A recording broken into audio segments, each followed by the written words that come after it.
Hello everyone! Last week we began the story of the Titan Keepers, where we talked about how they created the dragon aspects, how the Titans were smacked down by Sargeras, and what Yogg-Saron did in order to weaken Uldaman's defenses and try to break out of his prison. This week we're going to continue the storyline, since we still have to talk about what happened to Tyr, Arcadis and Iron Aya, as well as discuss what Keeper Ra was up to. A warning in advance, like last week, I am going to stick to the information from the Chronicles, but some of this information is to set up the next expansion Legion. I'm still not entirely sure if that falls under spoilers, but I thought, just to give you a heads up, you can make the call if you wanted information or not.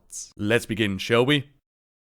As Loken dealt with the other Titan Keepers, he always expected Keeper Ra to show up and investigate what was going on in Ulduar, but the Keeper himself never showed up. Curious, Loken sent out some of his forces to travel to Uldum and investigate what Ra was up to, but not even Ra's followers could inform them about their master's actions. It seemed like Ra had simply disappeared, but sending out his corrupted forces would have major consequences. They spread the curse of flesh amongst Ra followers in the south, beginning the transformation and weakening their defenses against the old god's corruption. What none of them knew was when Ra felt the spirit of Aman'Thul enter his body, he didn't just shrug it off and forget about it. He realized that something terrible had happened. The Pantheon had fallen, yet he didn't want to believe it. Using his magic, he extracted the remaining part of Aman'Thul's lingering power, and he placed it within a mountain vault near what would be known as the Veil of Eternal Blossoms. He hoped to preserve this small piece of what was left of his creator, while Ra himself spent his time in the catacombs beneath the land, meditating on what he had learned.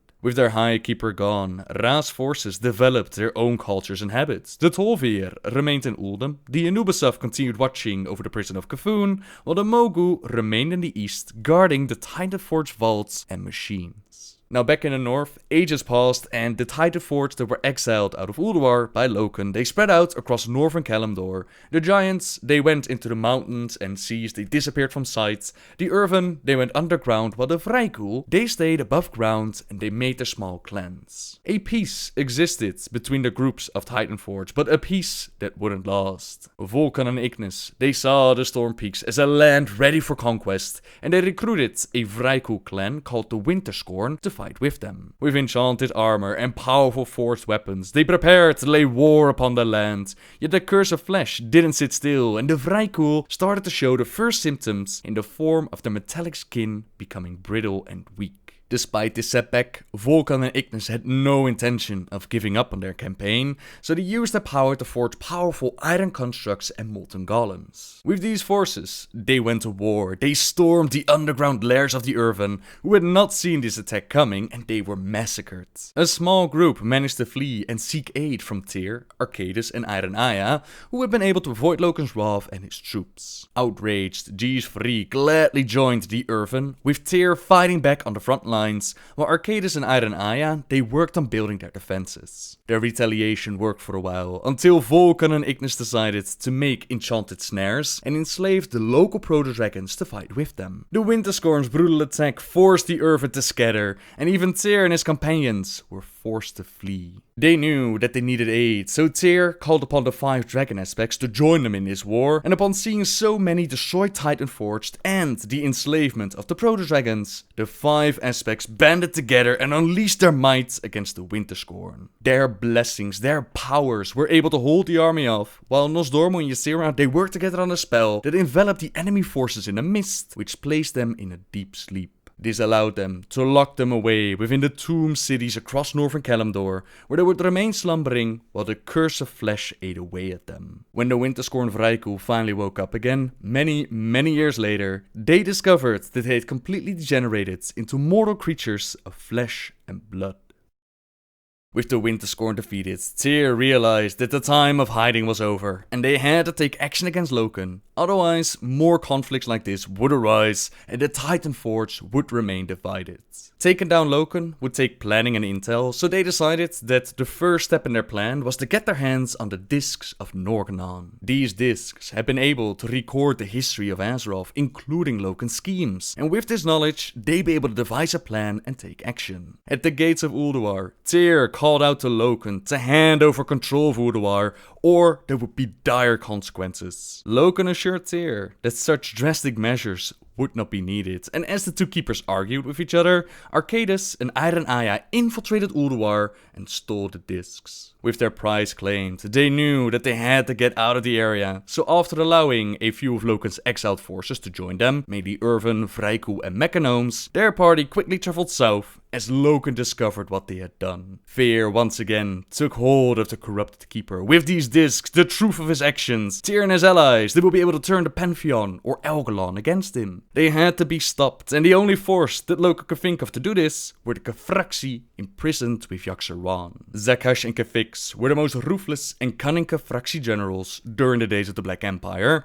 and Loken set them free. They sensed the touch of Yogg-Saron upon his mind, so they obeyed his orders, and they quickly went after the discs of Norgannon. Far to the south, the Kefraxi overtook Tyr and his followers, and the Titan Keeper knew that there was only one option. He told Arcadis and Iron-Aya to take their forces and just keep going, while he would hold their ground and hold these dark creatures off. Only the bearish shadow of Agrimar's old power lingered within Tyr, yet he did hold his ground. For 6 days and 6 nights, arcane and shadow energy ripped through the once peaceful glade that they were fighting in, and Tyr realized that there was only one way to save the lives of his friends, by sacrificing his own. He unleashed all of his remaining powers upon the Kefraxi, a blinding explosion of arcane energy that shook the very bones of the world. Arcadis and Iron-Aya, they witnessed the explosion from far away. They returned to see their comrade fallen, yet with him was also the corpse of Zakash. Kefix had been able to barely escape the scene and was nowhere to be found. Now, in honor of Tyr's noble sacrifice, Iron-Aya named the area Tyr's Fall,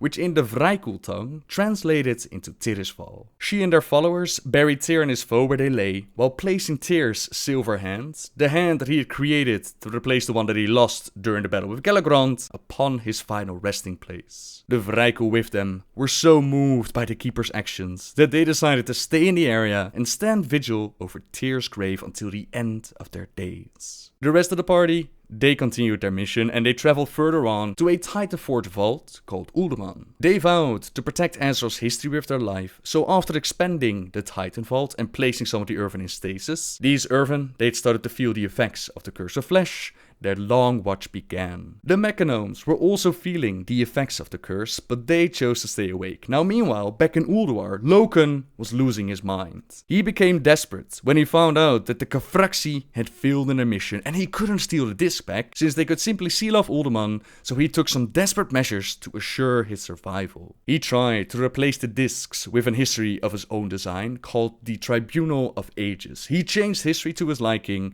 but the archive proved flawed and the history stored inside, they were warped even beyond Loken's understanding. It didn't matter, as long as history didn't portray him as the bad guy that he was. So after creating this, he made sure that no living creature would be able to contact Elgalon the Observer. He altered the Titan communication devices and he made it so that only his death would send a signal which would call out to Elgalon. In his mind, only Iron-Aya or Arcadis would bring about his final demise, and if they did, this protocol would activate, Elgalon would come down and bring Loken's revenge with him by wiping out every living creature on the face of Azeroth. Time went on, and this is what happened with the Keepers in the northern part, but we still have High Keeper Ra to talk about, and his story is set around 15 to 12,000 years before the Dark Portal. For millennia, Ra had spent his time underground, while above the world didn't stand still. His Mogu, they tried to uphold this sacred charge, but with the creator falling silent and the curse of flesh hitting them hard, time simply changed. The Mogu faced mortality, fear and uncertainty took root in their hearts, and they formed small clans while waging war with each other. Clans and warlords emerged by the score and engaged in brutal power struggles. Those who triumphed were quickly toppled by rivals. Through it all, their culture and language, even their sense of purpose and identity, it began to change. This period of time is known as the Age of 100 Kings, where Mogu fought with each other for dominance, and the only thing that would dim their petty conflicts was the cycle of the Mantid Swarm. The Mantid, an evolution upon the Akir, they would swarm their lands, being pulled in by the lingering spirit of the old god Y'Shaarj. Every 100 years, the swarm would attack, their weak would die out, while their strong would return, turning their civilization into a very powerful army. Only this threat would unite the Mogu in a single purpose, but for one of them, namely Lei-shen, the world didn't seem right. He believed that there was more to his people, so instead of retaliating when his father was murdered by his close advisor, Lei-shen decided to abandon any claim to his father's power and set off in search of the Mogu's long-absent master, High Keeper Ra. After years of searching, Lei-shen found the Titan Keeper within a hidden vault beneath the land, all but forgotten by the Mogu. The High Keeper said nothing, not even when Lei-shen started to question him about the Mogu's true purpose. Days flowed into weeks and still Ra remained silent and Lei-shen grew frustrated. Finally, the Mogu realized that Ra was not contemplating some subtle plan, was not busy with the work of the Titans. He realized that the High Keeper had simply given up. All the suffering the Mogu had endured, the silence, was all because of an absent master and nothing more. Lei-shen unleashed his anger upon Ra, accusing him of abandoning the Titans and their purpose. His anger finally pushed Ra into action as he led Lei-shen to the nearby Thundering Mountain, where unending storms roared and split the heavens. The Mogu believed that the mountain had been forbidden, but inside, Ra then summoned the lingering power of Aman'Thul, and he showed Lei-shen the answers that he wanted. The Titans of the Pantheon were dead, murdered by one of their own, and their final hope was the world of Azeroth itself, a world already infested with creatures of the void. Ra expected that this information would shatter Lei-shen's soul and spirit, just like it had done with him, but Lei-shen saw it differently. He decided that if their master Ra had no intention of going on with the Titan's purpose, then he would do it himself in his own way. Without warning, Lei-shen struck out and stunned Raden. He bound the mighty being in enchanted iron bands, and he stole not only Raden's incredible power, he also took the contained power of Aman'Thul. This Mogu, Lei-shen, would forever be remembered as the Thunder King. Raden was imprisoned, while Lei-shen united his people into a mighty empire with the use of fear, power, or inspiration. For millennia, Raden would spend his time in darkness, while the world kept on spinning, life itself evolved and transformed, and the stage was set for many, many tales and adventures. And that's where the stories of the Titan Keepers within the Chronicles ends. But we have seen in-game what happened to a few of the Keepers, the Curse of Flesh and Yogg-Saron schemes. Now the events of Lei-shen and Raden, they are set around 15 to 12,000 years before the Dark Portal, and the Dark Portal is set as year 0 on the timeline. So as you can imagine, a whole bunch of events took place in between. From the rise and fall of Lei-shen, to the War of the Ancients, to the Troll Empire and the formation of Quel'Thalas. A whole bunch of stories, but in this video, I want to focus on what happened to the Keepers. First up, we have Uldaman with Arcadis and Iron Aya. The Explorers League for the Alliance and the Reliquary for the Horde, they're busy excavating Uldaman and discovering its secrets. We went in for loot and glory, as well as to find knowledge and the discs of Norgannon. Now for those that have done the dungeon, you might already know that we are the ones who murder Arcadis and Iron Aya, which, if Tyr was still alive, he probably wouldn't be too happy about. Over the ages, Arcadis and Iron Aya, they grew distant from their servants. They became obsessed with trying to cure the Curse of Flesh. They often retreated into the lowest chambers of Uldaman, spending years in quiet contemplation. The two colossal Titan forests would eventually completely disappear from sight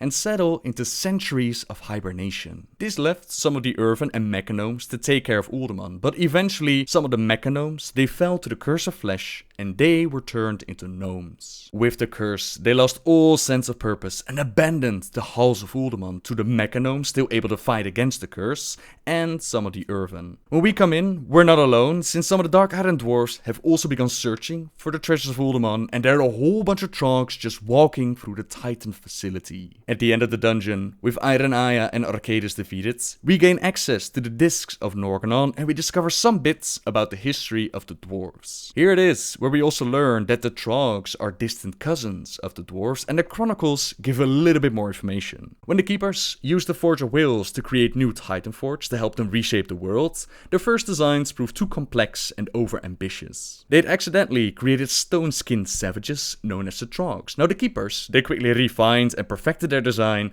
but they couldn't bear to destroy the Trogs. Instead, Arenaya built a small subterranean vault, known as Uldaman, that would act as a stasis chamber for the Trogs. Some of them managed to escape imprisonment, they wandered the newly ordered world, while others even managed to find a way into the domain of Earth in the elemental plane of Deepholm. Now in our current time period, within Uldaman, we can see that the Trogs are out of stasis, we take care of everything inside, and we claim our prize, our loot, and the information. Who dares awaken Arcadus?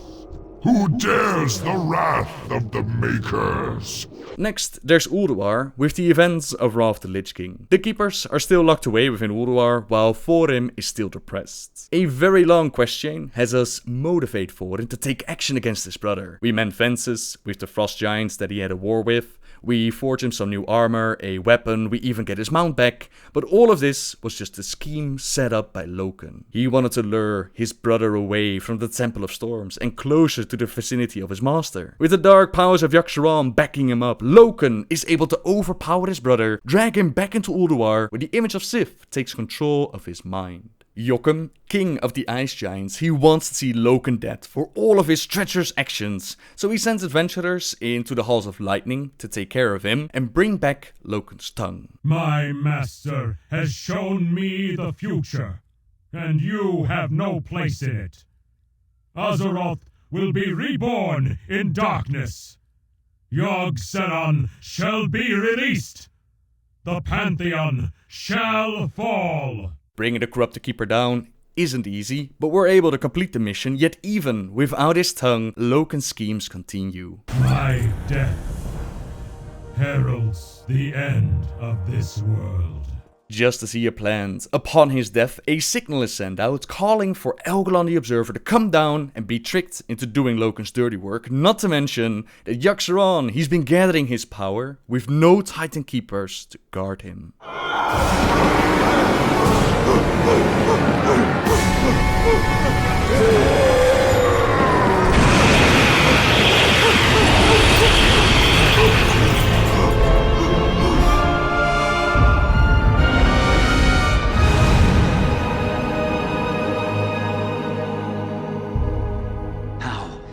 How could we have missed this until now? King Varian, thank you for coming on such short notice. What's this all about, Ronan? I've called you here to ask for your help. While our efforts against the Lich King press on, Bran here has brought us frightening news of the horrors beneath Ulduar and of its dark prisoner. Prisoner? Ha! With its binding shattered, its influence unchecked, it's gonna come after us, and we're gonna be the prisoners. It's again the Explorers League that leads the way as we fight our way through Ulduar and we smack some senses back into the Keepers. Hodir, Freya, Mimiron and even Thorim, they see reason once we do enough damage to them, and with their aid, we're able to push Yogg-Saron back into his prison. Hopefully, this time the Keepers will be able to maintain control, and even Elgalon was able to see that Azeroth produced something special. Despite its corruption, or because of its corruption and the Curse of Flesh, Azeroth has produced beings not even the Titans could have foreseen, and they've been able to stand up against threats and the darkness, even Sargeras and the Legion. By trying to weaken the Titan Force, Yogg-Saron actually created his greatest enemies. Citizens of Dalaran, raise your eyes to the skies and observe. Elgalon was sent here to judge the fate of our world. He found a planet whose races had deviated from the Titans' blueprints. A planet where not everything had gone according to plan. Cold logic deemed our world not worth saving. Cold logic, however, does not account for the power of free will. It's up to each of us to prove this is a world worth saving. That our lives are worth living. Which leaves us with the final Keeper to talk about, Keeper during Mist of Pandaria. In ages past, Lei-shen had been defeated by the Tol'vir in Uldum with the use of the Forge of Origination. The Tol'vir were furious when they found out that Lei-shen had betrayed Raden, so they turned the Forge against his army, ending the reign of the Thunder King and eventually giving way to the Pandaren Empire to rise. The Zandalari, ancient allies of the Thunder King, they knew the secrets of bringing him back to life, and when the mist around Pandaria disappeared, they made the way to restore one of their greatest allies, and hopefully their once great empire. Heroes of the Alliance and Horde battled their way through the Isle of Thunder, eventually taking down the Thunder King himself. Beneath their feet, an ancient passageway opened up, and they found the imprisoned Titan Keeper. For millennia I have waited in darkness, in silence, pierced only by the shrieks of the tormented, my dreams a waking nightmare. This twisted world is beyond redemption, beyond the reach of deluded heroes. The only answer to corruption is destruction, and that begins now. Wait! I am not your enemy. You are powerful, more powerful than he was even. Perhaps you are right. Perhaps there is still hope. But there is a yawning chasm of darkness beneath you mortals, vast, endless, and all-consuming. I do not believe that you can correct this doomed course, but you have earned the right to try.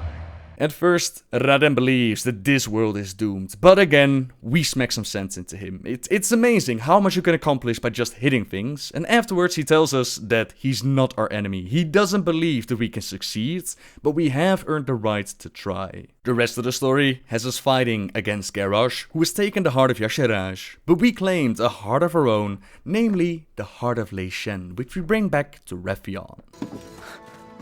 A chill just went up my spine. Something tells me our friend has returned triumphant. The heart of a king. The powers of a god. What are you doing? You're not seriously going to eat that. It is filled with Titan magic. The very language of creation.